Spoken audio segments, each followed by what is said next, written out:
Hello everyone, welcome back. শ্বশুরবাড়িতে জগন্নাথ দেবের একটি পুরনো মূর্তি ছিল। যেহেতু পুরনো তাই রং একদমই নষ্ট হয়ে গিয়েছিল বলা যায়। ঠাকুরের মুখ ছিল খুব কিউট। অনেকদিন ধরেই ভাবছিলাম এই মূর্তিটি আমি নতুন করে রং করব।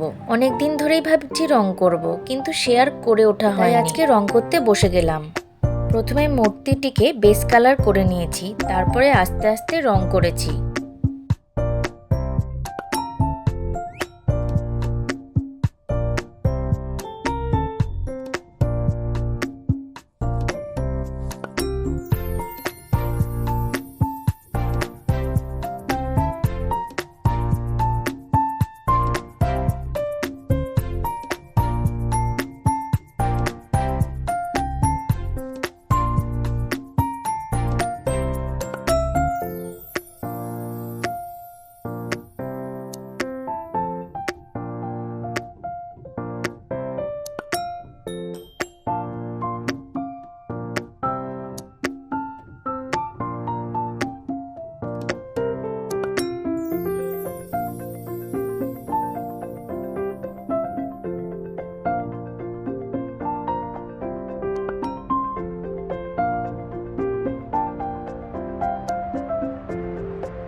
এখানে শুধুমাত্র মুকুটটা রং করাই বাকি ছিল।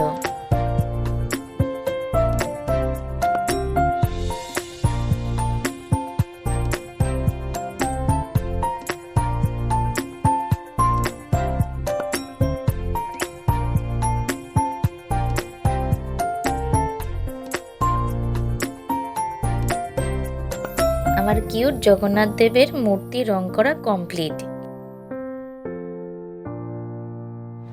And this is the final look.